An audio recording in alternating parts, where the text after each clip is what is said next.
Good afternoon, travel advisors. Thank you so much for joining us today. We're very excited to have you here. It's been a while since we've done one of these live, our webinars, so we're very grateful to have you all with us today.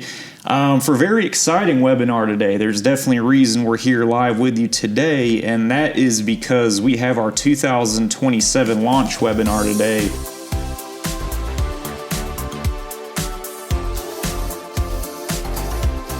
As you can see on your screen, we have a ton of different catalogs here today highlighting our 2027 products. So what we're going to do is we're going to go over and look at, give you an early look at the major tours, cruises, and pilgrimage opportunities that we have available for 2027 here. So very packed and a lot of exciting stuff we're going to go over.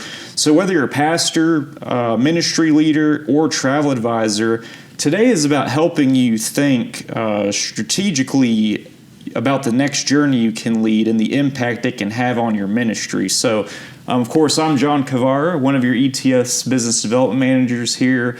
I'm glad to host this webinar today. In studio with me today is Bethany Barbary, fellow ETS business development manager. And also joining us remotely is David, our VP of business development. You can see him there on your screen here. And again, very grateful to have you all with us today. So like I said, today we're going to walk through the major journeys that we're launching for 2027. We're going to go into a little bit of the product and the content of our catalog. And we're going to discuss what's trending. And then we're going to try to answer some of the biggest questions that we're hearing right now, and also to help you plan ahead for the future, as that's very important to do and look forward to. So before we jump into everything, David, sir, do you mind leading us in a quick word of prayer? I would be honored to, John. Thank you so much. And travel advisors, it's great to be with you. I see some familiar faces. I was just with some of you at ASTA, and we're thrilled that you were able to join us today. Spread the word, because this will be recorded, and I think it's really nice to actually have a different way than just reading a catalog, to actually be able to work. Yeah, Thomas, I see you. I remember seeing you over there. This is a really important time to be able to understand the product, and so we wanted to be able to offer a little bit of time for you to have some questions answered at the end too. But why don't I open with that word of prayer? That's our tradition around here at ETS. Dear Heavenly Father, we are grateful for each and every travel advisor that we are honored to work with. And God, we know that each of them have their own visions and missions and even challenges that they face in their business and in their personal lives. But God, we trust in you. And we at ETS, we've decided to put you at the center.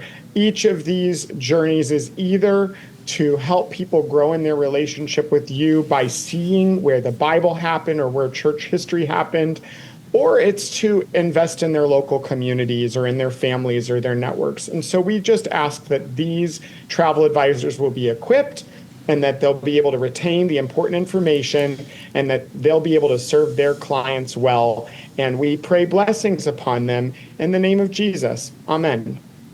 Amen. Thank you, sir. Thank you for the prayer. And David, we'll start with you here. Before we jump into the catalog and all the exciting stuff that we have for 2027, what would you say personally excites you the most about our 2027 lineup? Well, thank you, John. Here's the thing. Holy Land remains our foundation with our catalog. It's always been our most popular destination, but obviously, over the last few years, there have been some challenges there, and that has forced us as a company to really hone in on the products that we believe will do well. And so we've been able to expand this into one of our broadest product offerings ever at ETS, and you'll see why when you dive into the pages. The catalog boasts a really strong expansion into cruises. We have dug a little deeper into church heritage, and our Catholic audience has grown exponentially over the past few years. Thanks also to you, John, to our creative services team, to Bethany for really making that possible. And we've also added some South American destinations, which has not traditionally been as popular in the faith-based travel sector. However, we do believe that that will do well over the next year and a half. And there are a lot of opportunities for first-time and repeat groups, because a lot of times the first-timers really just want to go to some of those A-list destinations. But sometimes we find that groups that start traveling with our travel advisors want something off the beaten path, and we have that for you too. Churches are also coming to our travel advisors way further out than they were before. And so we are prepared for that and are even seeing requests come in for 2028, which is not a surprise. So I'll throw it back to you, but that's kind of just a sneak peek into what we're looking at today. Awesome. Thank you for that. Yeah, a lot of exciting stuff that we're going to cover today. So Bethany, what should travel advisors know about our inclusions for our journeys that we have for 27? Sure. In 90% of our programs for 2027, we've included round-trip flights from the New York area, but of course we can add on local domestic flights for your clients as well. And then we also take care of the overseas transfers. Breakfasts and dinners are included in most of our touring, and when you're doing one of our cruise programs, of course you have all the meals on the ship included, so it becomes really all-inclusive. There are a few exceptions, like if you're doing a program in London or Paris, we don't typically include the dinners on those nights because you have so many amazing world-class restaurants, and they're way better than any meal you're going to get as a typical hotel dinner. So we usually leave those out so that people can explore some of the local food on their own. We, of course, include the hotel stay, all the bus transportation, our expert guides, especially when it comes to biblical places like the Holy Land or Greece and Turkey, that have worked with us for 10, 15 or more years and really know their Bible backwards and forwards. And then, of course, all the entrance fees and reservations at sites. So if anything is listed as a site to be visited in the brochure, all of that's already built in. So especially on some of our biblical programs, they're really getting a lot of bang for their buck as far as the all-inclusivity. Awesome. Thanks for highlighting those for us here. So to get us started here, we're going to go into where so many of the journeys begin, the Holy Land. So we're going to give you a little bit of a regional update, what's going on from our perspective here, and try to give you as best guidance as we can as it pertains to the Holy Land in 2027. So Bethany, what are the major Holy Land options leaders should be looking at for 2027? Sure. Obviously, our number one program, it's called the Classic for a reason. So we have our Holy Land Classic Tour. It's a traditional 10-day program. It hits all of the highlights people think of when they think of the Holy Land. So our program starts at $3,798 per person. It's designed as our core product. It gives the travelers the full life of Christ progression, strong emphasis on spending time in Galilee, like sailing across the sea and doing worship, visiting and spending time in Jerusalem. So they see all the places where he spent, especially that last week of his life. And then, of course, visiting Bethlehem and following more of the Passion narrative when they come back to Jerusalem. So what makes this itinerary really distinct is its pacing. It spends more time in Jerusalem than many of our others, and it includes a leisure day option. So once they get to day 8 of the 10-day tour, if they're just really worn out, they're going to have the option to go out to Masada, which is an amazing archaeological site, or to spend time at the Dead Sea. Or if they don't want to sign up for that optional tour, they have a free day. There is so much in and around Jerusalem especially, we can't pack it all into every tour. So it's a great option, especially for people that may have been before, but now they're traveling with their church group. So there's something they missed the last time, they can do it on their free day.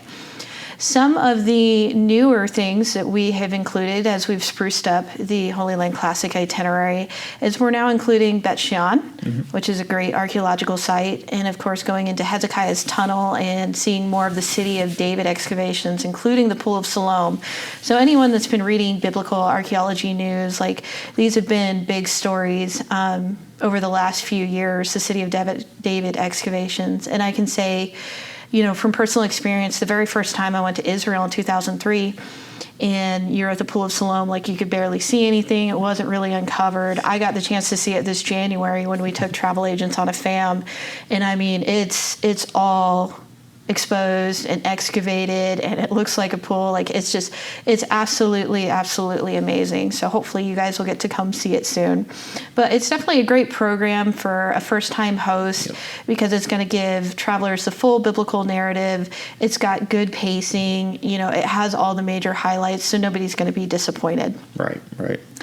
Now, a great second time to Israel program, if you want to broaden your scope a little bit and go beyond just the Passion story, really heavy New Testament focus, our Journey Through the Bible program, starting at $3,898, it really expands beyond the life of Christ and intentionally focuses some more on the Old Testament and connecting especially prophecy to then what was fulfilled in the New Testament and beyond. So, you get some major biblical geography like going to Mount Carmel, seeing the Herodian where Herod's supposed to be buried, going up north to see Tel Dan and Caesarea Philippi. And of course, Bet Shean is also on this program as well. So these are places that will, if someone's already done the Holy Land Classic, kind of broaden their horizons. They'll get to see a little bit more, connect a little more with the Old Testament and prophecy. So it's excellent for pastors preaching the whole counsel of Scripture and wanting to go a little bit beyond just Christ's life and sacrifice. Then we have our Bible Land Discovery Program. So this starts at $3,298, and it's a great shorter option. So this is an 8-day trip. You're going to spend half your time in Bethlehem, half your time in Jerusalem, but it's got our lowest starting price. So if somebody's still working and doesn't have a lot of vacation time and, they still have kids in the house, so a $4,000 trip is a little much, but they can do $3,200. It's a great option for people with less time and wanting a lower cost experience, but they're not really having to sacrifice anything. You're still going to get to go up and see the Sea of Galilee and do the boat ride. You're still going to go to Bethlehem and see the nativity sites. You're still going to be able to visit the Garden Tomb and have a communion service. You're still going to get to the Jordan River and have the option to get in and remember your baptism. So, you're getting a lot of the same sites just in a much more condensed tour. Then, for the kind of Mac Daddy trip where we've included as much as we can and some more premium options, you have the Bible Land Exploration. So this is a 10-day tour like the Holy Land Classic, but you don't have a free day. And we've included some of those northern sites from the Journey Through the Bible program. So we go a lot deeper in this program, especially geographically and archaeologically. You will have, again, those classic sites, the Sea of Galilee, the Jordan River, Bethlehem, Jerusalem we talked about. But, you have the extras like Tel Dan and Caesarea, going up and spending time at the Tower of David, which they've got some great new exhibits at, and you can have some amazing views there. Spending time at the Israel Museum, so you get to see the Shrine of the Book where the Dead Sea Scrolls are and the huge model they have of the 2nd century Jerusalem as it would have looked close in time to Jesus's time.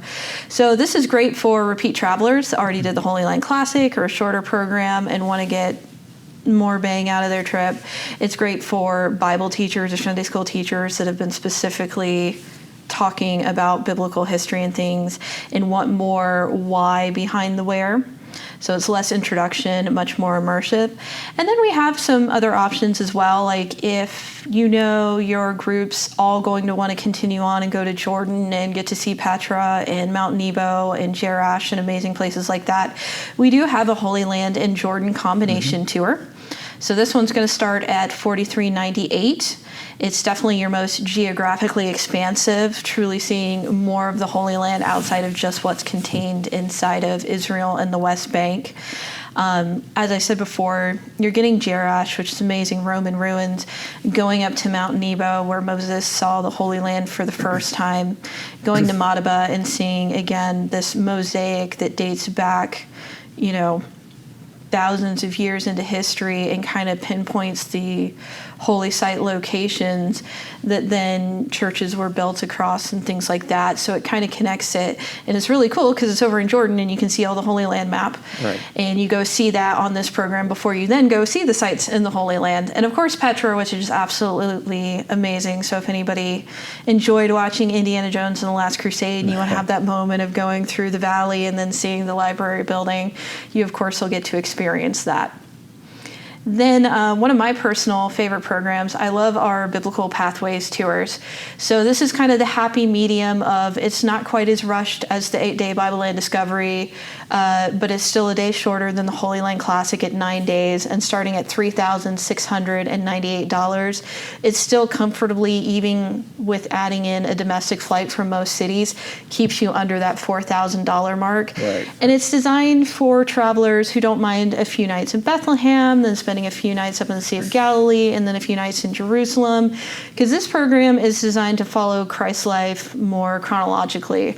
So you'll learn about his birth in Bethlehem, then go see his ministry sites up in the Sea of Galilee before coming back and ending in Jerusalem, kind of covering that last week of his life. So that's why it's one of my personal favorites. I think it's that happy medium of it's not too long away, it's not too expensive, and it's kind of fun to truly walk in the footsteps of Christ, chronologically. Oh yeah, and it's a very good middle ground, like you said, between a 10-day and an 8-day. That 9-day really has been really popular offering there. So thank you for going over the different itineraries. I think a lot of people they don't know that there's so many different options when it comes to the Holy Land. So thank you for doing that. And also, I wanted to plug our podcast, the ETS Travel Podcast, where we do go like very far in depth on these specific itineraries. There's only so much we can cover in an hour and everything. But a follow-up to that would be, what kind of group leader is best suited for these itineraries, would you say? Sure. I mean, obviously, number one, if you can get a pastor excited about doing this and doing devotions in the Holy Land at the sites, and he promotes it with you to his church, that's the best option. Any kind of discipleship focused ministries, people that are leading small groups or doing Bible studies, Sunday school group teachers, or people that work in senior ministry or the other, different ministries within a church. Those are all great options if the pastor doesn't want to lead it. But you want to look for churches wanting stronger biblical literacy that really take it seriously about learning. And then, repeat travelers ready for deeper context. And then before we move on from Holy Land, we've had a couple questions.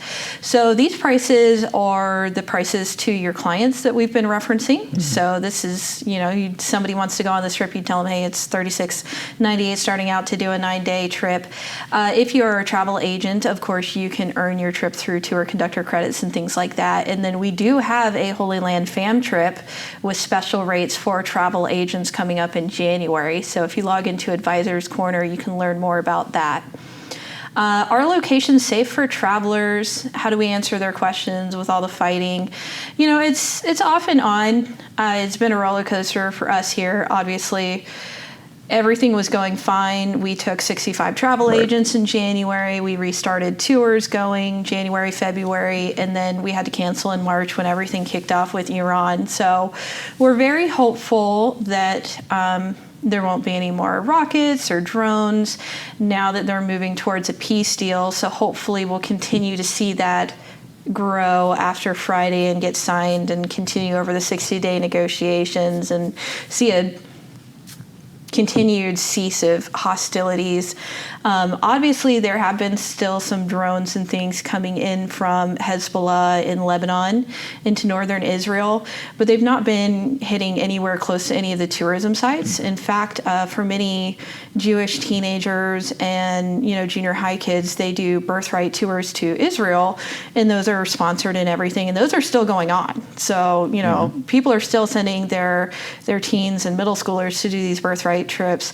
There are still groups from the U.S. going over and doing pilgrimage. There's still groups from Asia and other places. So the problem truly has been the U.S. airlines and a lot of the Europeans pulled out of flying into Tel Aviv. So until they can fly again, we can't get you there. But for the most part, all the sites are open in Jerusalem and around the Sea of Galilee, and even, going in and out of the West Bank is not a problem right now. Oh yeah, and that brings us to a good point. One of our biggest priorities obviously is safety, and that is one of the biggest questions right now is how the current events with Iran, the Strait of Hormuz, and the just the regional tensions over there. David, I wanted to throw it over to you to get your perspective on it, if I may. How should group leaders think about that? What considerations should they take in when planning a Holy Land trip, especially for next year?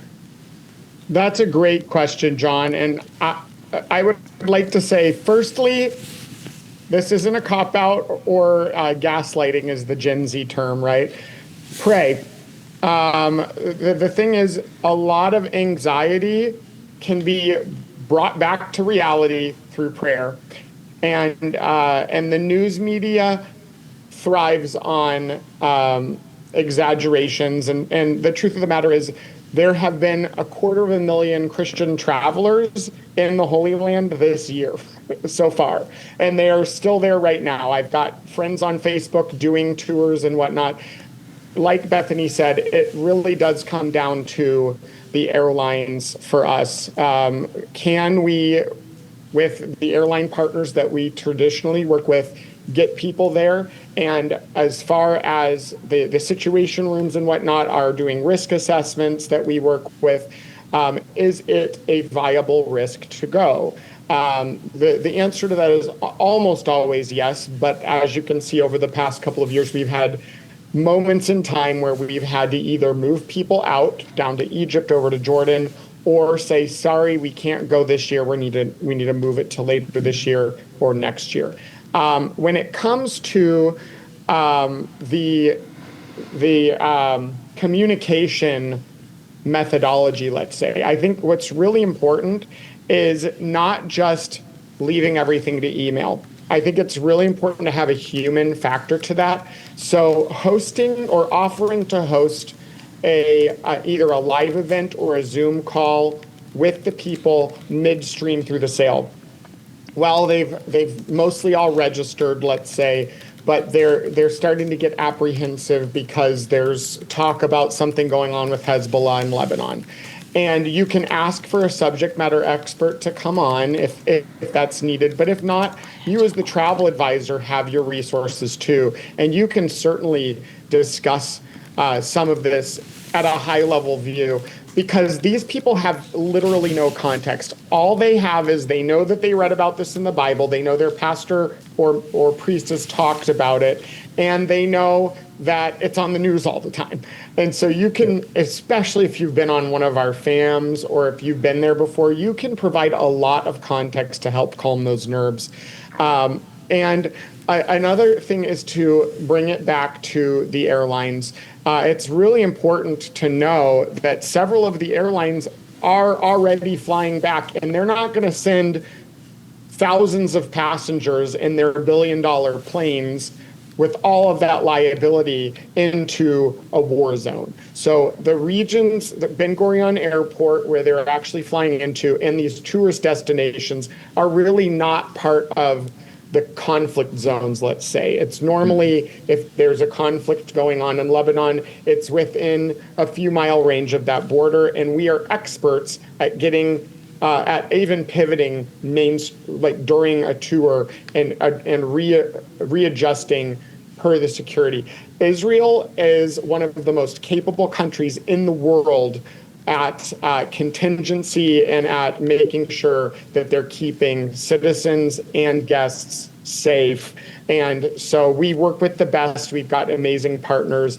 And what's really interesting is all of the hotels that we work with have bomb shelters in them. You can't go anywhere in the world besides Switzerland and have that. So that's another thing. Maybe we don't need to start with that, but it's actually really unique that's been a necessity over the past few years. John, did I answer your question, or is there more that you wanted me to go over?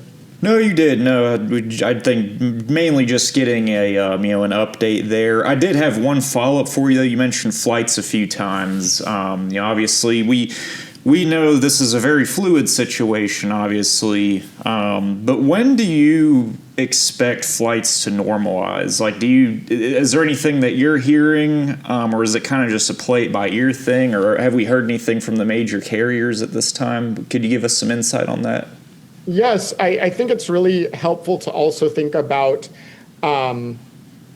which American airlines, U.S. airlines, I should say, are flying, because that we aren't exclusively using American carriers, but we also look at the European carriers. Mm-hmm. And at this time, Emirates isn't flying, but Etihad is, which is really interesting because that's from the Emirates, and then LOT from the Polish Airlines, which is part of the Star Alliance, is actually flying, and one of our staff members just took that 2 days ago back home from Israel, and Lufthansa Group has already relaunched some of their non-commercial flights, and they are relaunching in force as of July 1st.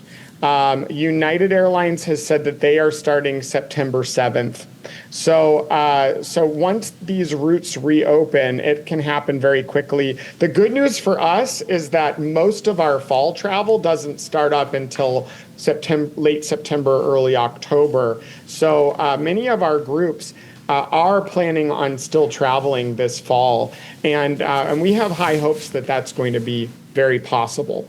The 2027 remains clear, and we can't imagine without a major re-escalation in the war with Iran that would be affected at this point. So 2026 fall is really what we're zeroing in on for these flights.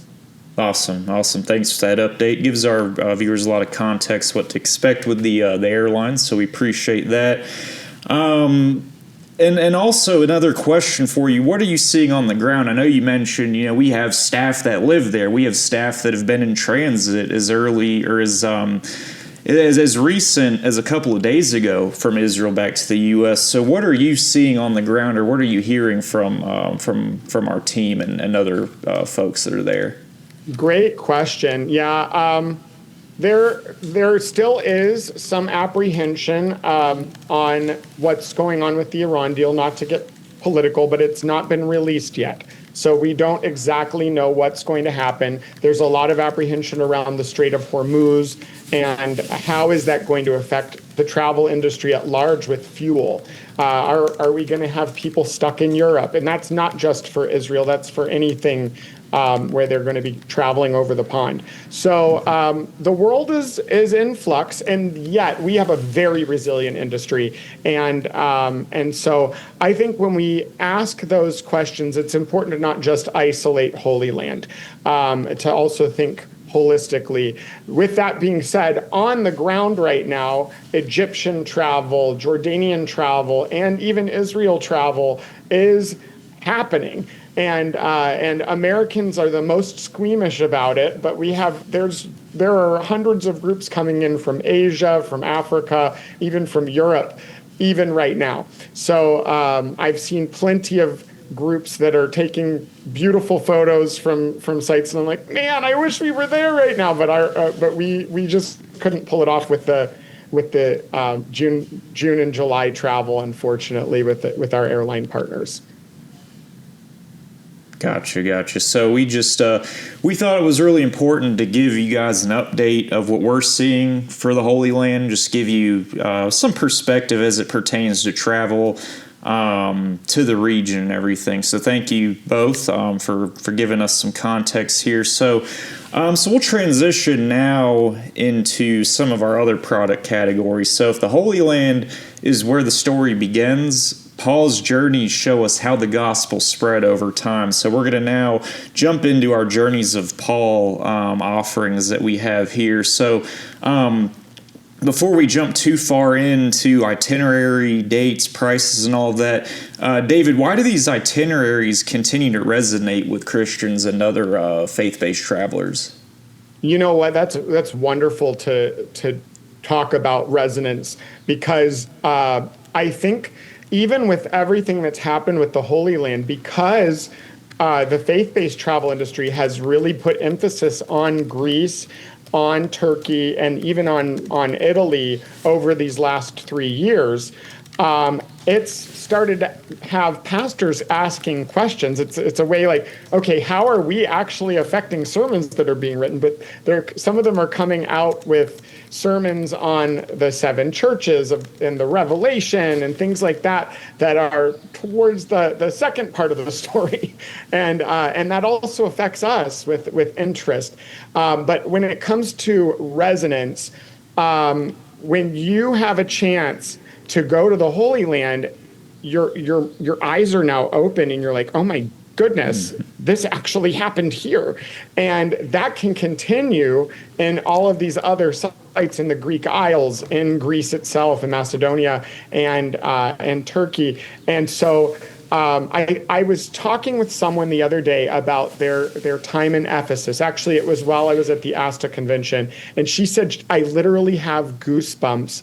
I was standing there and I was reading in the Bible the things that happened, and it just, this gratitude washed over me that I get to be in this very spot, and that God loves me so much that he's provided for me to have this opportunity. And we as travel advisors don't just get to enjoy that for ourselves, we get to pass that on.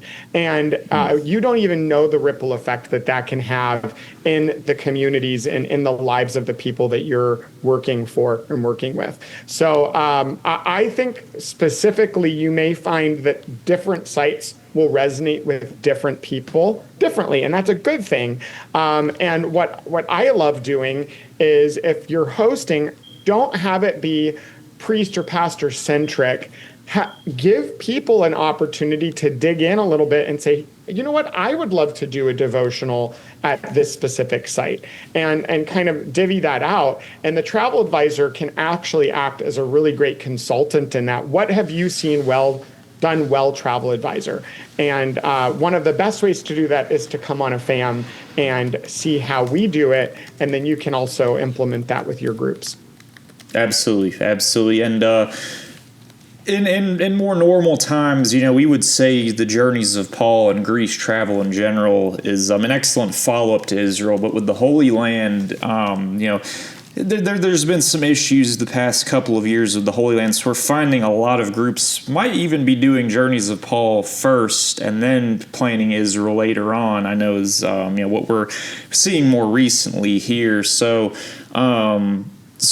Bethany, as we get into our Greece offerings here, what specific itineraries are available for 2027? Sure. The number one option that people normally do after Holy Land is do our Journeys of Paul in Greece. So this is an 8-day program. You'll start out in Thessaloniki and work your way following in Paul's footsteps down to Athens and Corinth. So this starts at $3,898 per person. And it's wonderful because you will get to visit Philippi. So this is the spring where the first Christian convert, St. Lydia, was converted by Paul and baptized. So it's a wonderful place to do a remembrance of baptism. Going through Thessaloniki, getting to see Berea and Delphi, and of course Meteora, which is amazing, and then ending your trip going to Corinth so you can see where Paul preached at the Bema. And I've had many groups over the year that will actually read 1 Corinthians 13 and do a vow renewal service right there at Corinth, so that's something kind of fun. And then of course in Athens you get to see Mars Hill, where they threw Paul off after they didn't like what he was saying, and many other amazing sites. So that's a typical, first one they'll do after doing a Holy Land trip. Then after that, if you want to go really in depth into Acts and Paul's missionary journeys and learn a little bit more about the churches of Revelation all together. We do have a Journeys of Paul in Greece and Turkey. So this is a longer 13-day program, but it starts at $5,598. So you're adding in places like Istanbul, going out to Cappadocia, seeing Konya, Antioch and Pisidia, and then many of the 7 churches of Revelation, including Ephesus, as well as you will have gotten to see Thessaloniki and Athens and Corinth and Greece. So it's a best of both worlds. If you want a really in-depth study, we have our 7 Churches of Revelation program. So this includes doing part of a Celestial Cruise Lines cruise so that you can actually get out to the island of Patmos, seeing all 7 churches of the Revelation, and of course spending a little bit time in Istanbul as well. And then finally, last but not least, if you want to do a really in-depth Turkey, we have our Journeys of Paul in Turkey. So you'll see all the churches of Revelation. It has a little bit more time in Istanbul. You get to go up and see Troy and Troas and the Dardanelles area, and a little bit of extra time in Cappadocia, so you can do the balloon rides and some of those fun things. Awesome. Thanks for giving us those highlights and those itineraries.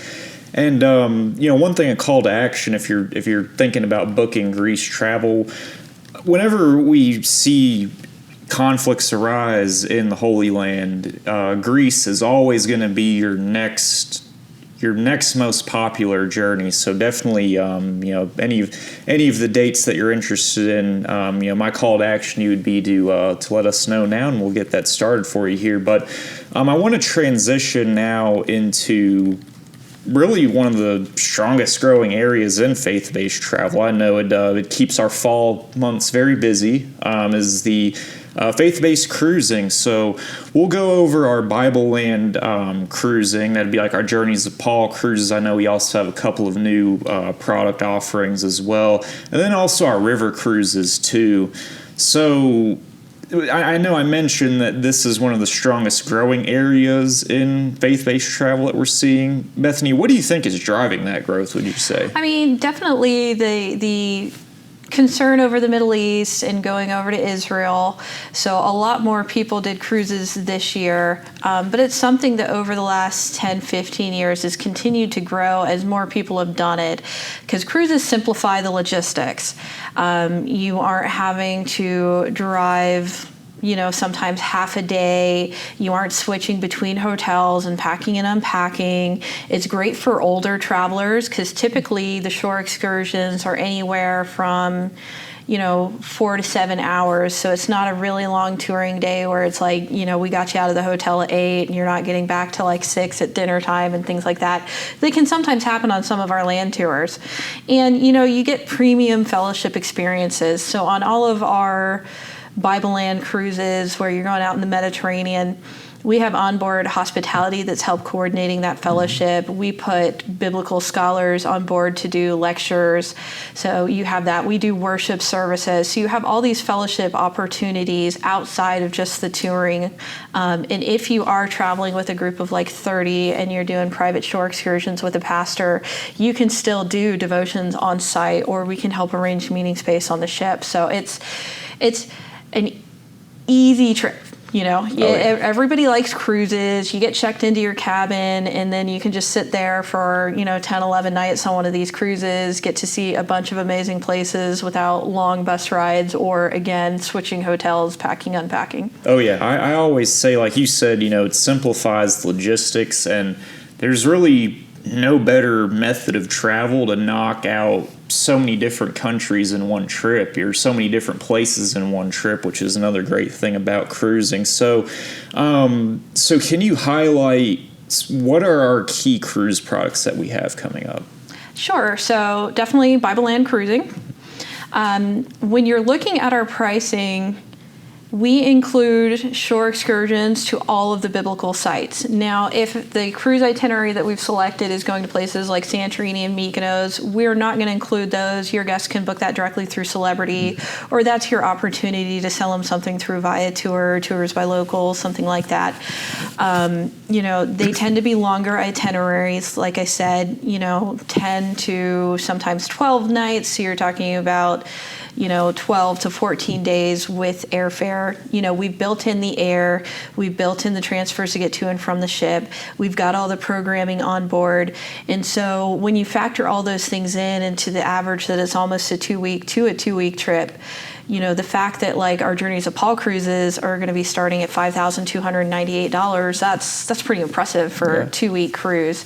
And this is on, we're using Celebrity, we're using Norwegian, we're using Azamara, there are super nice cruise lines, all kinds of stuff that they get to do on board as well included. So on a Journeys of Paul cruise, it's a Mediterranean biblical cruise. They all are going to have Athens and Corinth. They're going to visit Kusadasi. A lot of them will visit Santorini and Mykonos, and many of them include Rome and or Naples as well.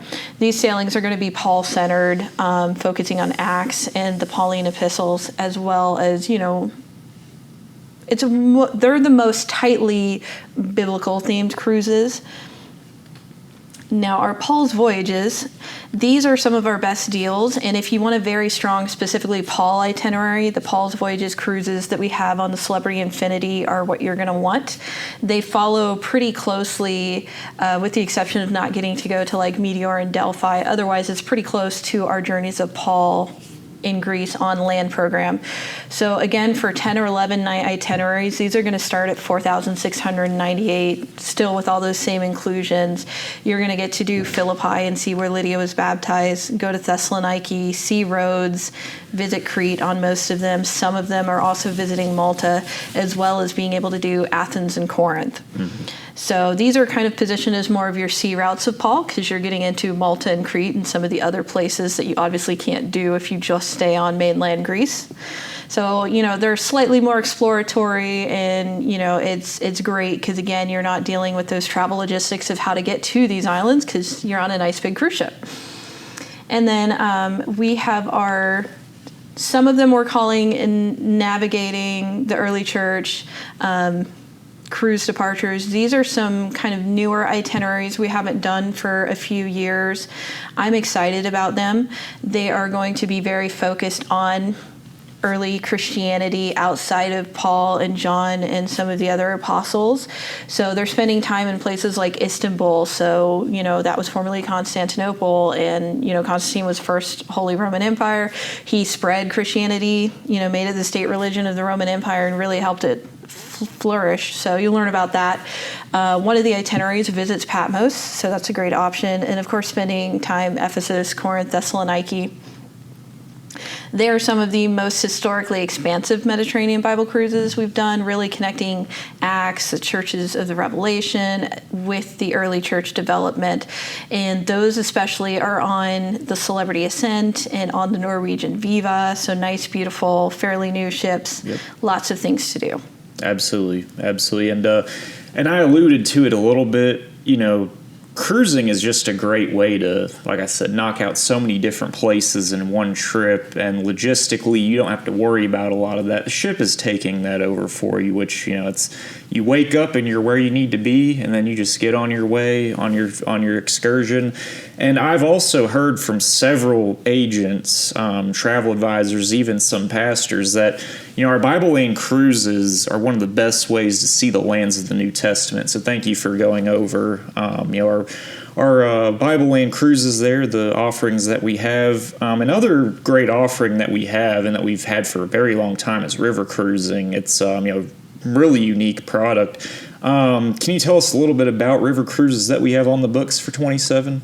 Yeah, we have some really nice itineraries. We are partnering with AMA Waterways for the fall, and so we have special partial charter rates. So this is the opportunity to sell your clients on doing the river cruise they've always dreamed of, along with a group of fellow Christians that are all there and kind of like-minded. So it's a great fellowship opportunity to do their kind of dream trip with Christians.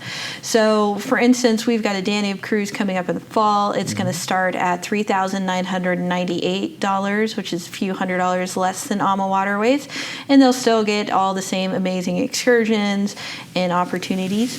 We have a nice Swiss Alps and the Rhine itinerary that we picked out. That one's going to start at $3,998. And then, as many of you know, the Christmas market cruises sell out really far in advance. So we have a partial charter with some rates on an iconic Christmas markets cruise. That one does start a little more due to the popularity of the Christmas markets these days. So that one's going to start at $4,898. And it sells fast. It sells fast. Usually 18 months out for us. Oh, yeah. So, once you get to 12 months out, maybe we still have some space. So if you're thinking you might want to do that and take a group of friends with you to experience it, that would be the number one, sell it immediately, tell them to get their deposits in.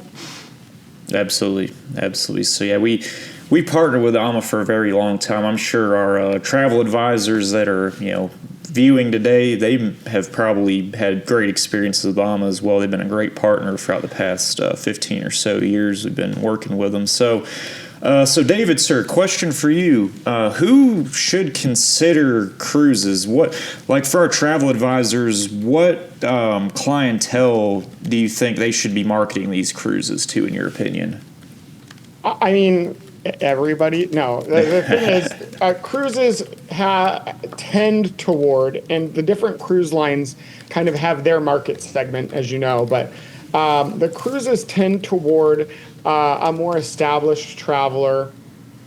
You know what that means. There may be a group that has some more aged individuals that don't want to be having to move from hotel to hotel. They really appreciate being able to have one place where they're living, sleeping, eating, and where they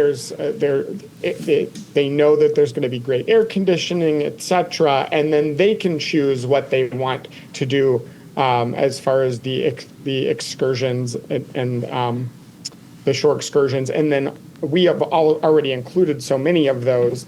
But river cruises, same thing. I think like my 90-year-old grandmother, I would never send her on a bus tour.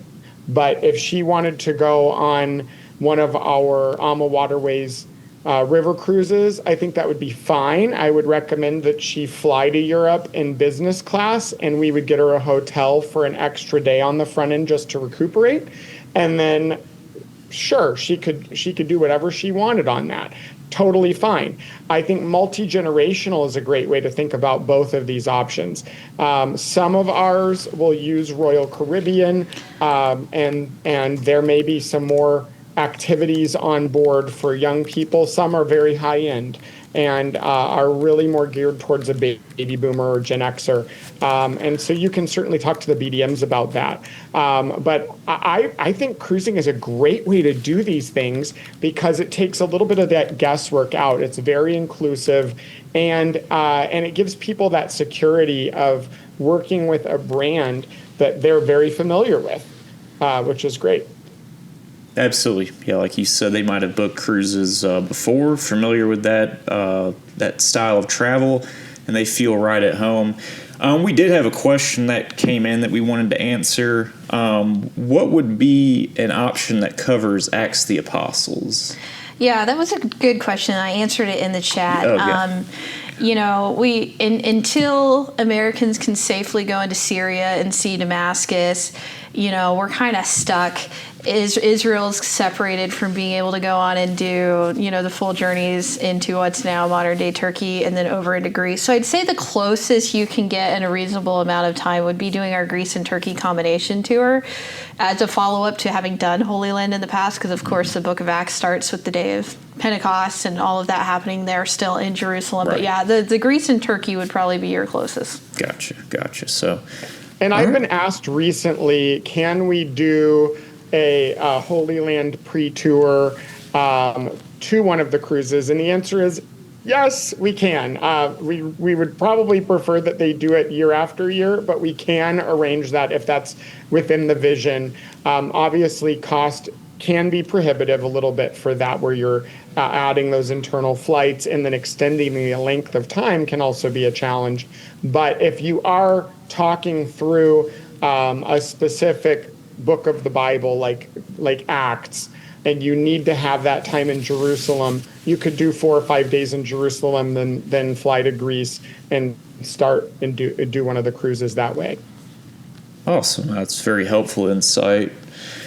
So we'll transition now. Not every faith journey starts in Israel, Greece. Of course, there's other offerings.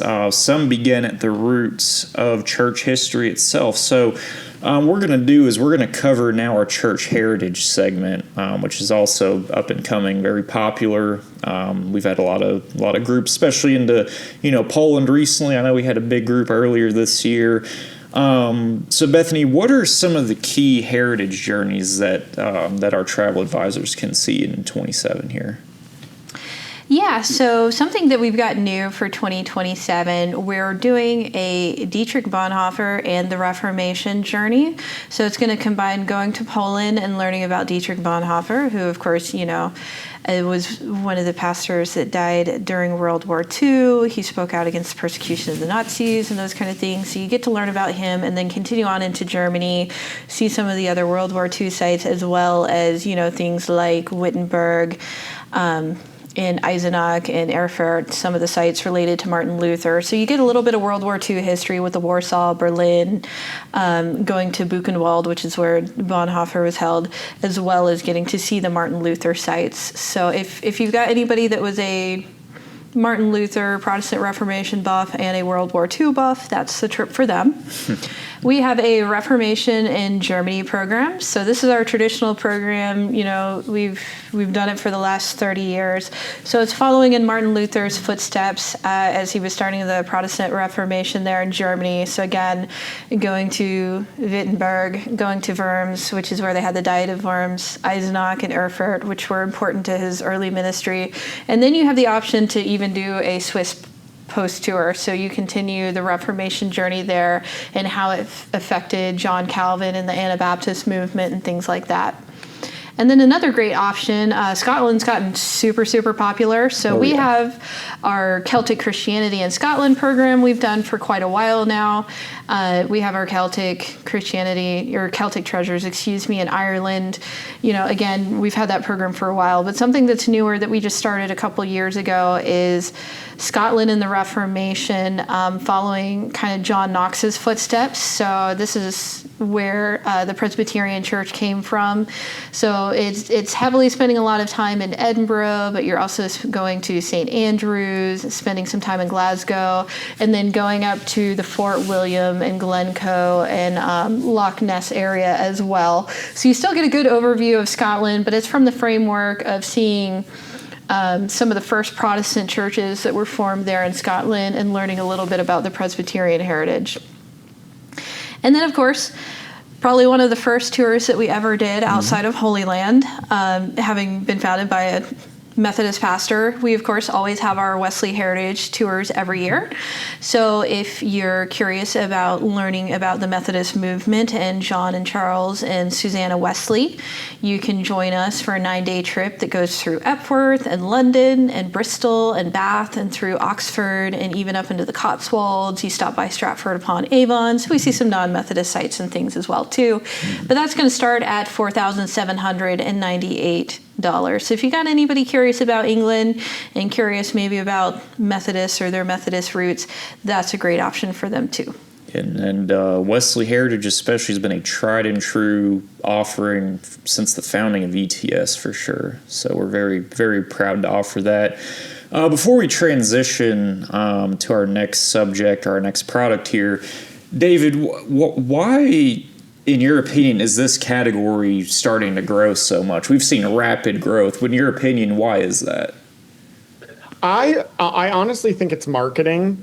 There's a lot of Lutheran heritage individuals, or even Presbyterians. Presbyterians is a very large group in America with that anchor into Scottish history. And so maybe even with films that have come out that have given people more interest into the eras, period films and things like that, that may have triggered it. But I think it's also just the fact that once someone has experienced it and had a great experience, that they bring it back to their network, and it's created kind of a rumble in a good way. And it's definitely not because of the fried Mars bars in Edinburgh. It's just, we have amazing products and can really help enrich these people's spiritual journeys through that. And when it comes to those kind of piggybacking off of each other, we actually do have travel advisors that will do combinations of all of that, especially in the Reformed movement, where they'll do Switzerland and Germany and then fly them over to Scotland. So that is an option too, if time and finances aren't really the objective, but it's just get them over across the pond and then let's do it all. We can do that too. Absolutely. Thank you for that. So we'll transition now into a major growth area for ETS, Catholic pilgrimages. It's definitely been a huge jump in Catholic groups that we've been seeing. So Bethany, what are the major Catholic highlights here? Yeah, I mean, Italy continues to be ever popular with our Catholic audience. So we put out some standard itineraries every year, starting at 4,998. They, focus on Rome, of course, seeing Vatican City, going out to Assisi, having the opportunity to go to Florence. And then we've got an option that also it's very Francis focused, but then it also goes down and sees San Giovanni Rotondo and some of the sites related to Padre Pio, as well as including Siena. So you learn about St. Catherine. So we've got a great option you can look at for next year. We have redone our Marian Shrines program. So this is hitting Portugal and Spain and into France. So starting at $4,398 for 11 days, we're going to get you to Fatima, Santiago de Compostela to see the Way of St. James. You'll go to Loyola. You'll continue over and have a day and a half in Lourdes, so you can see the healing waters there, as well as the shrine.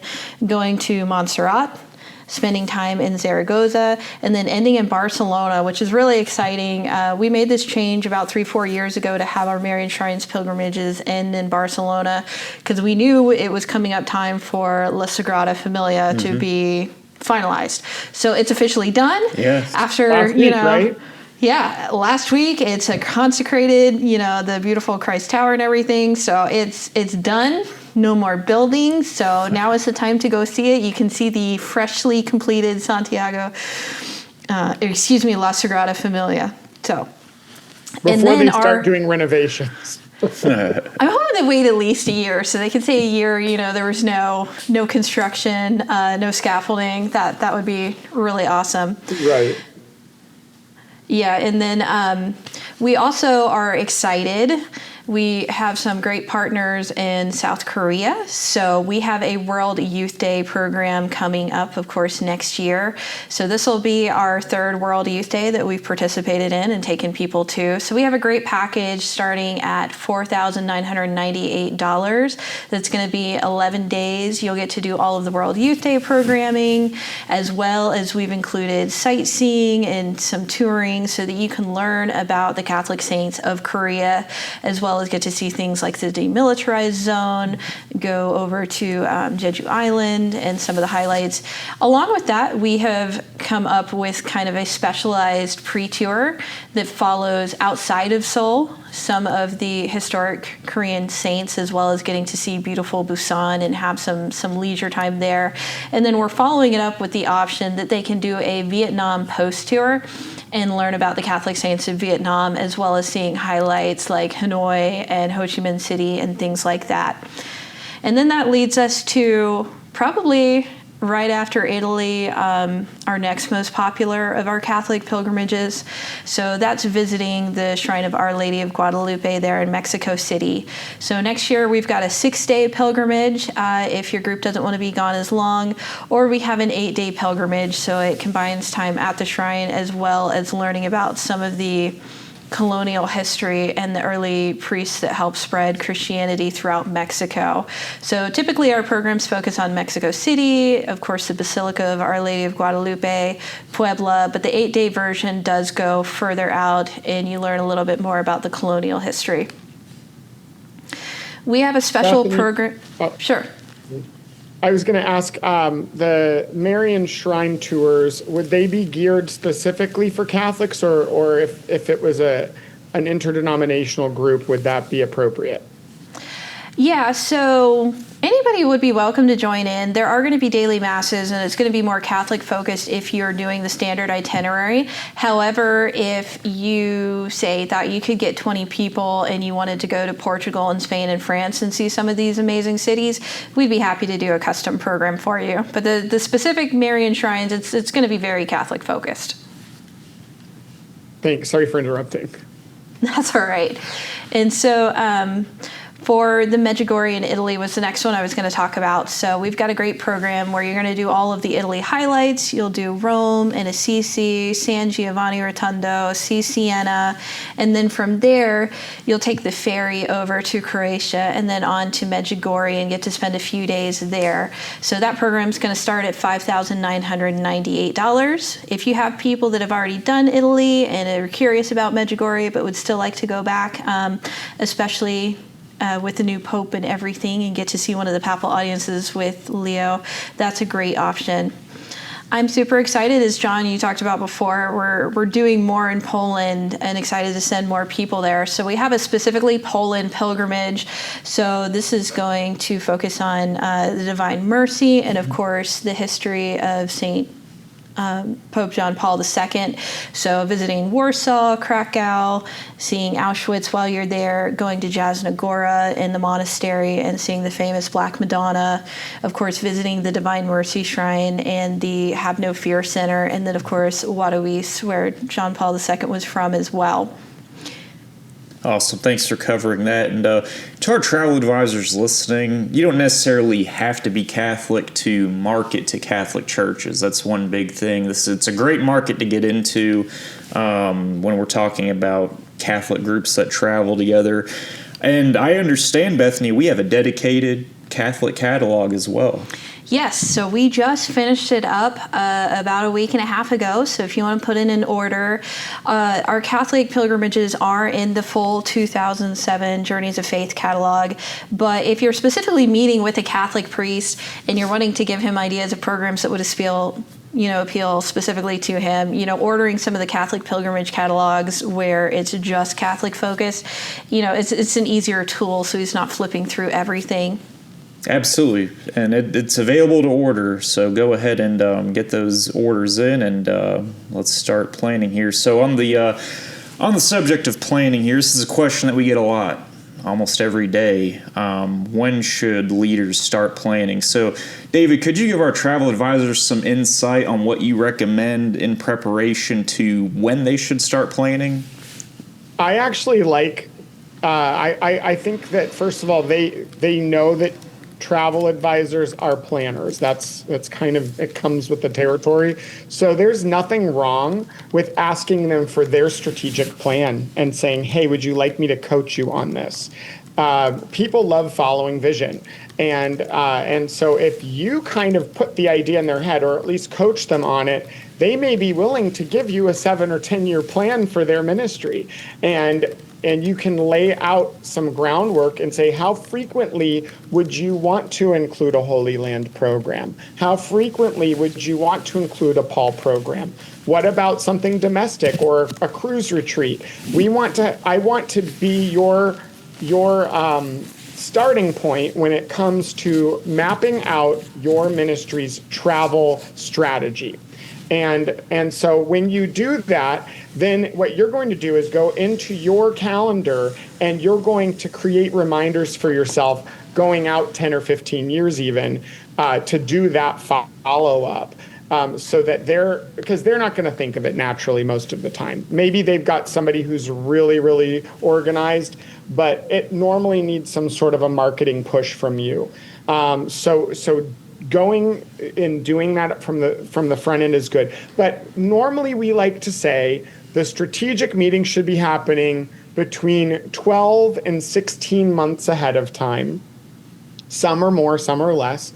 But they should go to market 10 to 12 months before their travel date. And obviously, financial capability, especially with youth travel, is something that's important there. If you're working with a university or a high school, they oftentimes have a much longer on-ramp because of risk management. So give yourself some time, but especially if you're buying into one of our standard departure dates, which we highly recommend for your first few times, and steering people towards them because they're designed to basically fit 85% of the clients anyway, then we can turn those around much faster if we need to.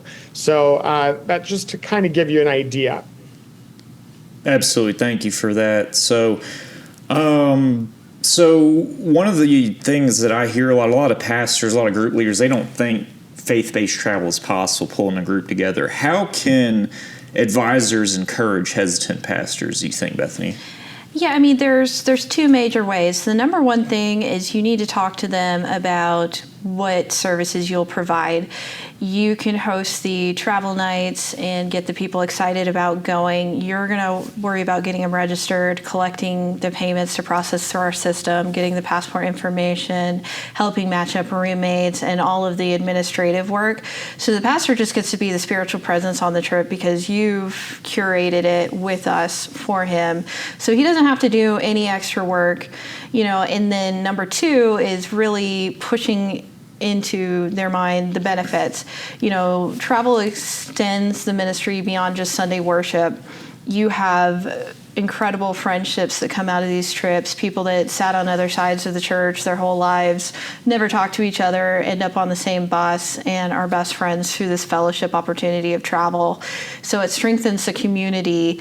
Also, so many times we hear from group leaders and agents that people came back and they wanted to get more involved in the church. So, it really builds that discipleship relationship. People want to volunteer. They want to participate in the Sunday school class, lead a Bible study. It really helps get them on fire when they can really connect, especially with the lands of the Bible. And of course, you act as a witness and example while you're traveling, so it expands the church's global vision. And, I think those are the two big points when you're talking to a pastor and he's like, well, I don't know. I don't want to do it just so I can take a trip. It's a lot more than just a trip. Absolutely. Awesome. So before we wrap it up here, David, for travel advisors, what would you say the next best step is for them to get started? Absolutely. Well, we skipped over one section, which was take a look at the back few pages, because we also do have a missions department. We have private bespoke tours. We have the sub-Saharan African products and the North African products. So don't be afraid to ask about those too. But before you do anything else, pray. After that, think through your vision for your business. If faith-based travel does fit within that and you'd like to market yourself like that, then tell that story through your business cards, through your website, through your webinars, and make sure you have our resources available to you for your clients. Then create a list of your prospective churches or influential leaders in the community that you would like to have that conversation with. Become a faith-based travel specialist. It only takes a few hours. You have a lot of benefit there. You will be given a new level of credibility in this industry. We'll give you web banners and things that you can brand yourself as a faith-based travel specialist, just like you do with a destination specialty. And you can actually work with us. We've got webinars from the past where we will train you on how to approach these leaders and how to market yourself really well. Even if you're going to a trade show or something, we may be able to resource you with some extra catalogs, etc. And don't forget that when you do become a faith-based travel specialist, you're given a lower TC ratio, which is awesome for cruises and for land. And then you're also given an extra 1% on your commission. So that is extremely helpful, especially when it comes to attracting those clients, those those clergy people, you can offer those TCs to them, and then it makes it even easier for them to go for free. And yes, Judy, the certificates are perpetually good. We have not put a time limit on those. So as long as you can track that down, you can send it to us, and we can send you the web banners and things like that. But it doesn't hurt to retake it. The information doesn't change very often, but you never know. So it may be worth doing it again. Yeah, never. What I always say is, anytime there's a free training or anything, especially, always take the vendor up on it for sure. Just, it's always better to have knowledge, especially if this is something you can see yourself getting into. So thank you, David, for highlighting those benefits and those points there. So what we'll do, we'll begin to wrap it up here. Any questions that have gone unanswered, we'll be able to follow up with you directly. I know we've been in the chat as well, and we know this was a longer webinar, but we have a lot of great stuff here, a lot of great catalogs that have recently come out, and these are available to order here. So as you look forward to 2027, now is the time to start planning. Whether it's the Holy Land, Greece, a Bible Land cruise, a church heritage journey, or even a Catholic pilgrimage, ETS is ready to help you create a transformational experience for your travelers. So travel advisors, don't forget, like I said, you can order all of these. They're printed, they're ready to go. We have our Catholic pilgrimage catalog. We have just a Holy Land catalog as well. And then we have our main 2027 catalog, which is going to highlight everything in it. So, and we also hope that today's conversation has been helpful. Like I said, it's been a longer one, so we appreciate you guys that have stuck with us here. But whenever we have a huge launch like this, we want to go very far in depth and cover all bases here. So we hope that that's been helpful. We also hope that you've been enjoying the ETS Travel Podcast. We've got a lot of great feedback, and any new listeners, if you're just picking up on it, let us know how we're doing on that as well. As like I said initially, we go for more destination-specific insights, best practices, and also faith travel conversations. So before we wrap it up, David, any final words for you, sir?